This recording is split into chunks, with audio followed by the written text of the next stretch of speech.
So there's videos and lots of them, just like Tracy Cortez of all people having a mouth guard made for her. I'm sure a lot of people would love to see this, and I'm sure there is a lot of different UFC and MMA videos that we can watch together today. Today, we have gathered some of the greatest UFC and MMA TikToks for both your and my entertainment. Hello, everybody, and welcome back to another video. If you are new here, my name is Kyle. I am your guy with many YouTube channels. I'm recording a video while my baby's falling asleep. Hopefully, we don't wake her up and we don't need to do any jump cuts, but guys, let's watch this video with Tracy Cortez and many more to come. Tracy Cortez making a mouth guard, which is very interesting. Okay. I made the face of women's fighting a mouth guard. You guys don't know who she is. She's probably the best women's fighter in the UFC right now, and she's undefeated. Hang on.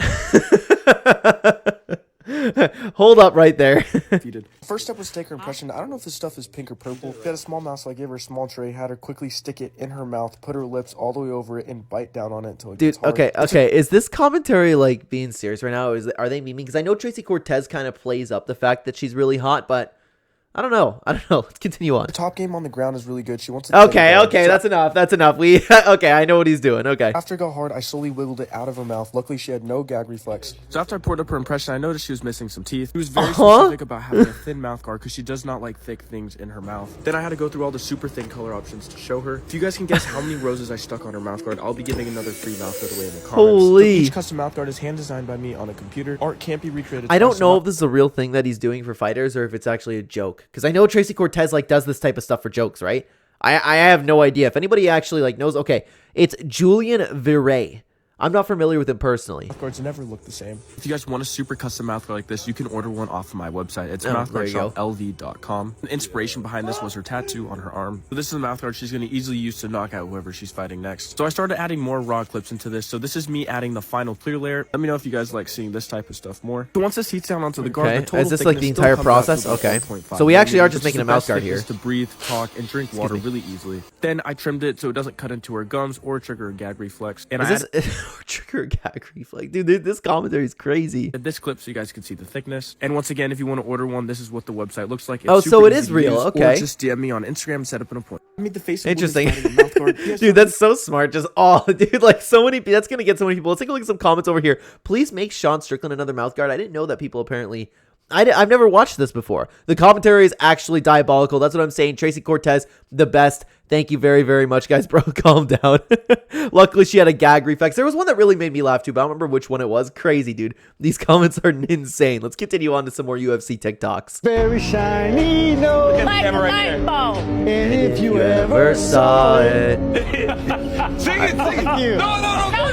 Why is this? Okay, is it going to show him getting knocked out by Max or something? Because it's like, it's playing it like Justin Gaethje. It's playing like it has a sad tone to it. Justin Gaethje's happy right now, but it's going to get all stripped away from him. Yeah. All of the other reindeers. Oh, I know what's coming. It's going to be DC. It's going to be DC reacting to him getting knocked out by Max Holloway. If you guys haven't seen that, it's insane. We call him names. Like Pinocchio. Yes. And You ever saw it?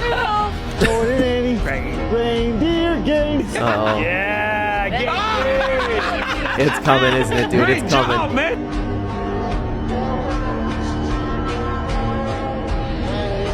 That's crazy. Dude, that's actually crazy. Like, DC cares so much. I don't know if we've ever taken a look at that on the channel over here, but I wasn't even, like, to be honest with you, I wasn't upset that Justin Gaethje got knocked out. We know he's a warrior. We know he kind of lives for this, and I wasn't really feeling like the thing that I was feeling kind of like when we saw Alexander Volkanovski got knocked out. I wasn't sitting here like, man. But the fact that DC reacted just this way that we see, it actually makes me feel for Justin Gaethje a lot more. Really heartbreaking stuff, man. Which scream is real, okay? All right.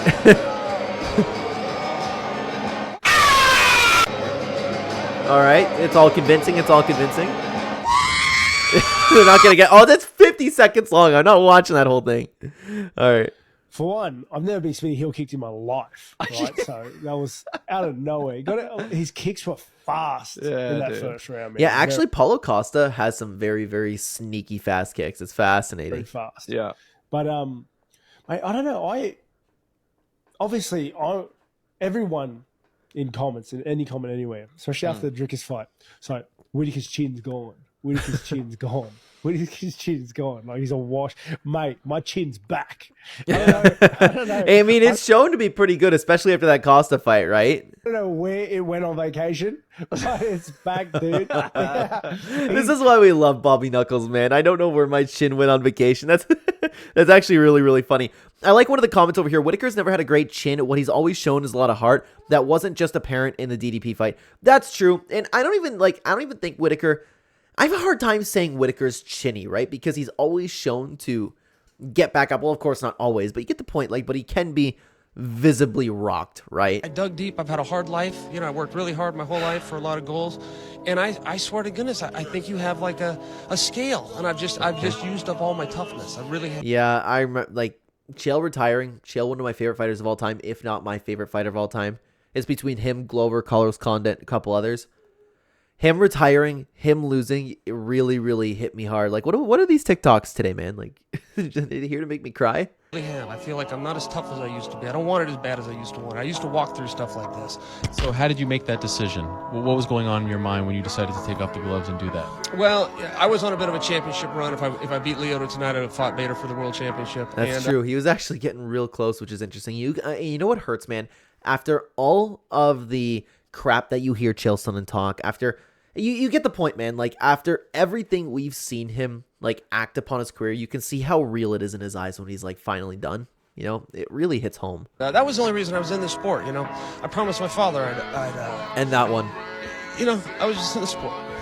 Yeah, and he actually chokes up. And, like, you know that Chael is such a good actor, but you can just tell that it's completely genuine when he talks about his dad. The other clip where, I don't have it on hand right now, but the other clip where it's like, I just tell him I tried, you know, when he kind of chokes up and doing that, it's really, really tough to watch. With any regrets? No. I loved every minute. I love that. I miss Chael being around so much, dude. I really do. Him stopping when talking about his father hurts. I love that that's a top comment. It's so true. It's so genuine. And it's one of the reasons why we all really love Chael Sonnen. And this one still hurts to this day. He was one round away from a 43-50 win over Prime Anderson Silva. Crazy. It's really, really heartbreaking to watch these Chael edits, man. Are we gonna come up? People love Harry. She's sexy, she's older, she doesn't play by any rules. You seem distracted. Is this an ad? Yes, you can't. Okay. Well, sorry about that, guys. Partying is weakness for the soul, my friend, so I try and avoid it. Yeah. That one is tough, dude. And that's one of the reasons, honestly, like, look at this, man. That's tough, dude. Like, one of the reasons why I was such a big McGregor fan is because of the way that he carried himself when he first kind of came out on the scene. Yeah, there was all the trash talk. Yeah, there was all the acting, but he seemed like a genuine man who kind of wanted to just support his family, build a family, build financial freedom, and be the best fighter and the best martial artist he could possibly be. Sorry, I don't know if I mentioned at the beginning of the video, guys. I'm recording while my child's falling asleep, and she's spinning around. She always does that. It's crazy. She, like, rolls up into a little ball. I don't know how she does it, man. But anyways, as I was saying about Conor McGregor, like, you know, I'll let you read this comment over here. His past self would be so disappointed. He would be. He would be. This is one of the reasons why I really liked him. This is one of the reasons why my mom really liked him. We both cheered for Conor McGregor at the same time. He was somebody who spoke so highly of his wife. Now we see him with other girls constantly. And I know, like, oh, they're technically not married. You guys know what I'm talking about over here. He said stuff all the time. Like, he had all these great motivational speaks. Partying is weak for the soul. That's why I tried to avoid it. Like, that is completely true. And then to see what we're seeing right now, I don't know if that's being picked up. My apologies. Partying is weakness. Listen to this. Listen to this. Partying is weakness for the soul, my friend, so I try and avoid it. Yep. And then we're brought over to this. We're brought over to this. It's really, really unfortunate. I know he's accomplished everything, and you know what? I'm going to stop the recording, do a little bit of a jump cut because she's being noisy. I'm not even kidding with you right now. I sat here for about 35 minutes. She's kind of falling asleep, kind of not. She keeps rolling over into the light, but you know what? This is the process of her going to sleep. Guys, let's continue on with some TikToks over here. Zero Gun Sword attempting hip escape? What? Is that real? Hang on. Is that real? That can't be real. There's no way that's real.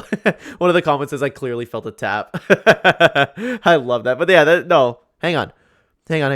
I hope this is edited. It's legit. Watch the fight. I'm not going to go watch a fight, but that's just very, very weird. Here's my opinion. Should Sean Strickland wait for a title shot? I think absolutely not. Sean Strickland is a ticking time bomb. He is going to murder somebody. He is going to go off the loose cannon. He's going to get in a road rage incident. He's going to shoot. And you know what? Honestly, this might this might be one of the reasons why the UFC is reluctant to give Sean Strickland a title shot in general, and why ESPN. Well, ESPN, Disney is a different story. We know why they don't want Sean Strickland, but I mean, like, for the UFC in general, maybe that's something they would be behind. Somebody's going to get out. He's going to beat a poor, innocent civilian if he's not in fight camp. He needs to be in fight camp.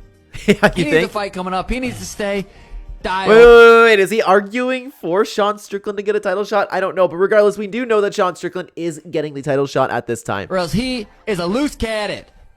Here's my opinion. Okay. Sean Strickland, yeah, I thought, like, I actually am with Sean O'Malley in this one. We all know that Sean Strickland, to use his words, is a loose cannon.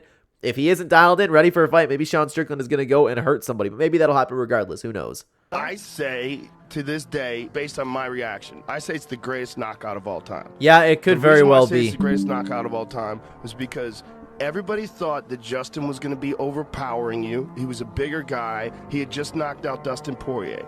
And that looked really, really good at the time before people like started calling Poirier washed. I know it was kind of coming, but at the same time, everybody said that Justin Gaethje was going to floor this man. The last fight to Volkanovski, you hadn't been in title contention since then. You had a bunch of great wins, but here you're going to fight this bigger guy, and all these people were writing you off. Yep.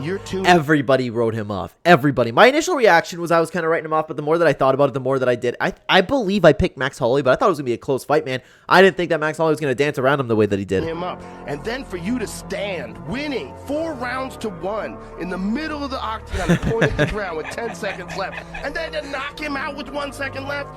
I wholeheartedly agree with that. That is the greatest knockout of all time for those exact reasons that Joe Rogan is saying. I 110% agree with that, what he said there. Been messing up. Yes. Where you at, Khabib? I'm here. No way. It's the McGregor division. Hey, shut up, Tony. Dude, wrestling. That's actually such a good idea. Oh my god, what? It's one of the hardest things you can do. You can't even pass guard. You're a white belt on the mat. But you get me down, you hold me down. Easy in here. Look at you, 33. Like, what was you doing? The way that they edited the voices makes it so much better. That's so funny. One of the top comments here says Conor would make kids cry. That's so true. Could you imagine? Say it. Say it. Now it's fucking over. I'm going to rearrange your face and end your whole career. Dude, that's actually one of the best UFC videos I've ever seen. One of the best edits. Why haven't people done this before? This needs to be a regular thing. Don't forget about the I saw this. Uppercut. You got the right uppercut, 2 lap jabs. Wait, why though? Why? Right like, do you understand? Don't forget the only thing I can agree with is the comments over here. Got to look good while winning. This is low key a confidence builder. Like, it doesn't make any sense. Well, I mean, actually, what about this one? Robert Durant's trainer used to do this. It was to mess with the opponent's head. Fighting is a chess game. Like, oh yeah, the second one too. It's to mess his opponent's mind. It looks nice. His opponent thinks he's not doing any damage.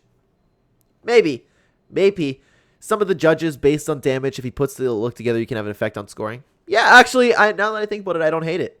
I felt like I had to come back for another fight because I felt like I owed it to the fans, right? And everyone that had believed in me. Maybe I needed to give them an example of overcoming adversity. But it was to the point where the next fight, the first time I got touched, I was out on my feet. And it was so hard because I'd never been faster, never been stronger, never had a better grasp of the game.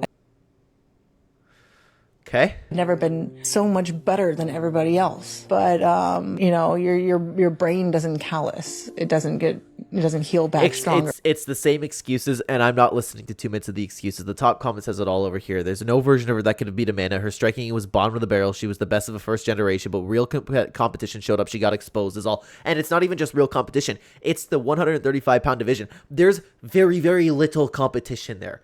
To the point where someone like Amanda Nunes could come in with subpar skill and all the power in the world and just be the greatest female fighter of all time. That's what Ronda Rousey came into a division of. Hands up if you were there in 2019 when I became